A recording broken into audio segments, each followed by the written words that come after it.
tiba di perpustakaan Sikri. Gemar membaca adalah investasi agar menjadi anak yang berprestasi. Perkenalkan, nama saya Aisyah. Saya dari MIN 37 Vidya. Teman-teman, apa kabar kalian semua? Pastinya semangat ya. Baiklah, Nanca hari ini mau bercerita sebuah cerita rakyat dari Provinsi Aceh yang berjudul Pangeran Anak Muda. Ayo teman-teman, mari mendengarkan ceritanya. Pada zaman dahulu kala, terkenal sebuah kerajaan yang bernama Kerajaan Negeri Alas, Naga Aceh Darussalam. Kerajaan Negeri Alas dipimpin oleh raja yang bijaksana.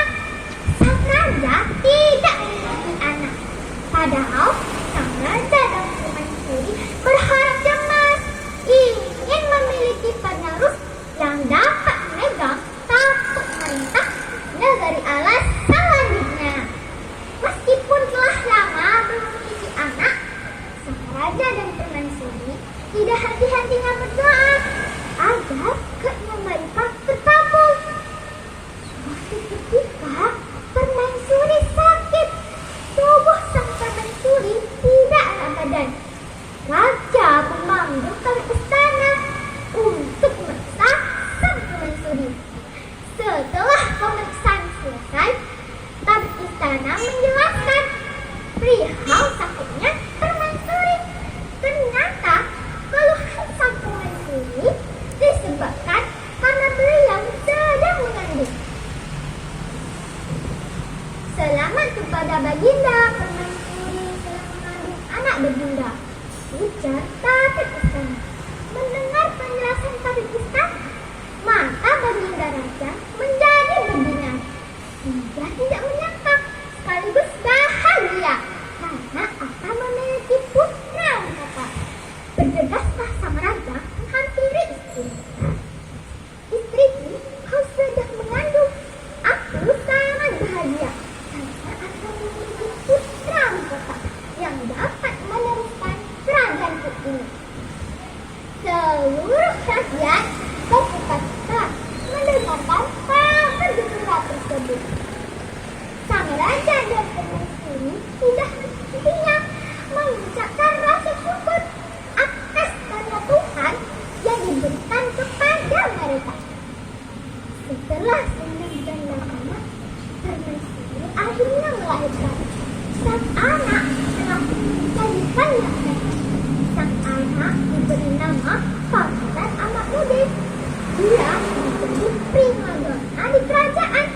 Akan tetapi nasib anak menimpa permaisuri Pangeran Muda dan rakyat kerajaan. Sang raja mengalami sakit keras ketika Pangeran Anak Muda masih berusia 10 tahun.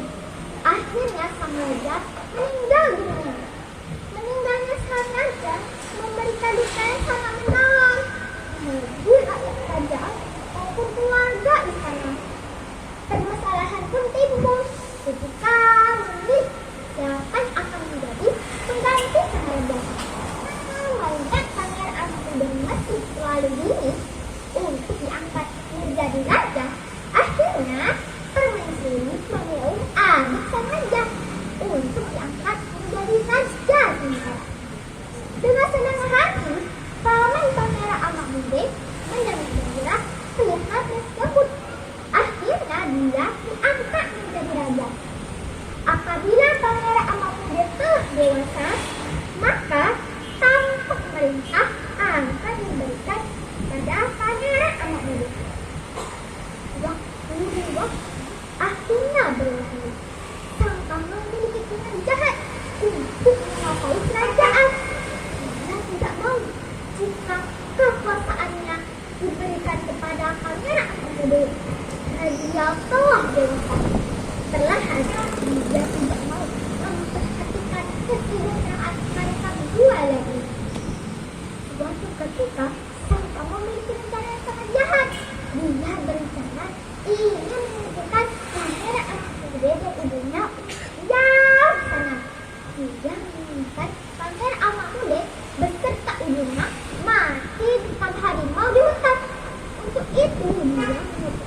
beberapa prajurit untuk melakukan tindakan yang atas demi melanjutkan kekuasaan. Para prajurit itu lalu berdiri untuk membawa Pangeran Amakmaude dan ibunya untuk pergi berburu. Setelah itu meninggalkan mereka di hutan. Sang paman, para prajurit bingungan. Bagaimana akan bisa melakukan tindakan seperti itu padahal Pangeran Amakmaude adalah putra kerajaan ini yang tidak seorang raja kerajaan negeri alas. Mereka sengaja berbuang. Jika kalian tidak menuruti perintahku, kalian akan kupenggal. Akhirnya Pangeran Amakmaude dan ibunya dibawa pergi berburu. Setelah itu mereka ditinggalkan di sana. Permaisuri dan putranya bersabar menunggu kelakuan dari sang paman. Mereka tidak dapat berbuat apa-apa karena kekuatan dari tangan sang paman.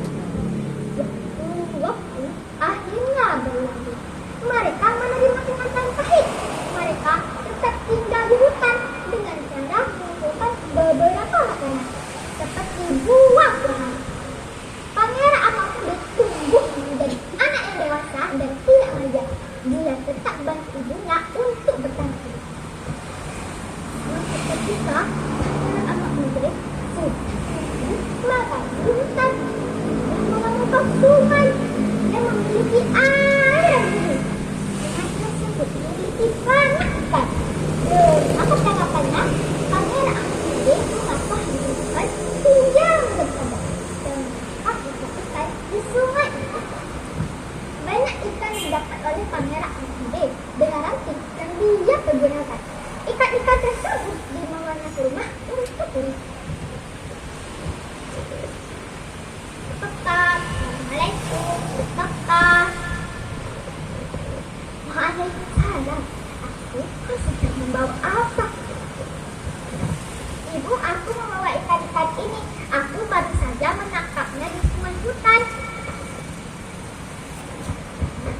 Alhamdulillah, ini rezeki dari Allah. Mari dibawa menjadi makanan yang mulia. Menurut cerita rakyat Aceh, sang ibu membersihkan ikan-ikan satu persatu. Namun, ketika membersihkan isi perut ikan, ada sesuatu yang mengganjal. Sang ibu berusaha memperhatikan. Ternyata di dalam perut ikan tersebut terdapat butiran emas. Rupanya di setiap ikan tersebut terdapat butiran-butiran emas.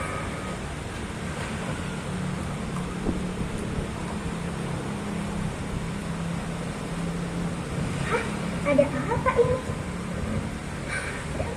Anakku, lihat! Ibu menemukan sebutir emas dalam ikan. Wah, kita mendapat banyak butiran emas, Bu. Akhirnya mereka menjual butiran-butiran emas tersebut. Mereka juga menggantikan dengan rumah yang layak dihuni. Permaisuri dan putranya bersyukur atas limpahan Tuhan yang diberikan kepada mereka.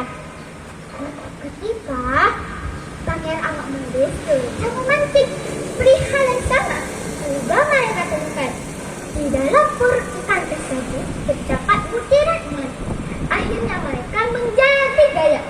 Mereka dapat membeli landangan emas dan rumah mewah. Mereka tetap tidak sombong, maka tetap bantu orang kekurangan. Terdengar kabar bahwa ada keluarga dermawan yang sering membantu fakir miskin. Ternyata keluarga dermawan tersebut rupanya adalah Pangeran Amakmaude dan ibunya. Akhirnya mereka diundang ke istana.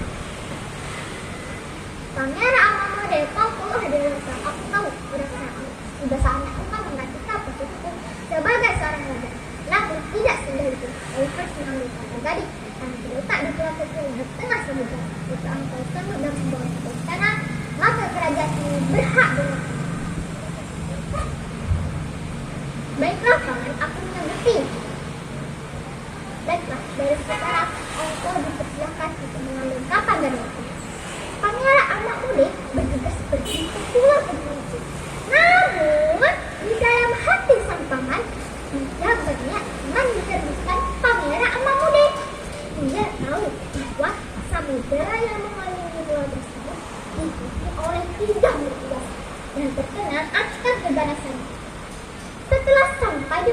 itu, Pangeran Alamode tidak henti-hentinya berdoa.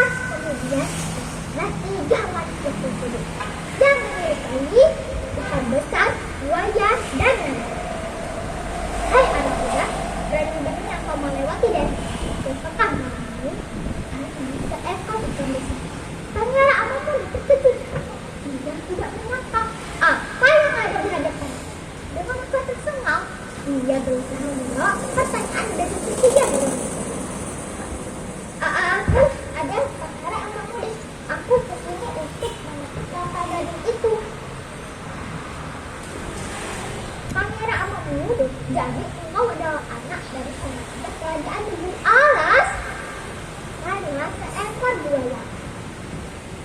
Betul sekali, aku kesini untuk mengambil kelapa gading itu. Hahaha, kamu adalah sahabat ayam. Ayam yang sangat baik pada kami. Dia tidak sombong, dia bisa membantu orang yang kurang. Kau boleh meskipun pulang begitu. Dan sengaja, Pangeran Alamode merasa lega karena menemukan perkataan dari ketiga hewan tersebut. Di pandang mereka adalah sahabat ayam sendiri. Semua baru memberikan cincin ajaib, di mana cincin itu dapat mengabulkan segala permintaan kemakanan. Setelah sampai di pohon itu, Pangeran Alamode melihat pohon kelapa gading yang sangat tinggi. Tapi baginya di panjang itu, namun cincin ajaib yang dapat mengambil buah kelapa gading itu dengan mudah dan mudahnya ke istana.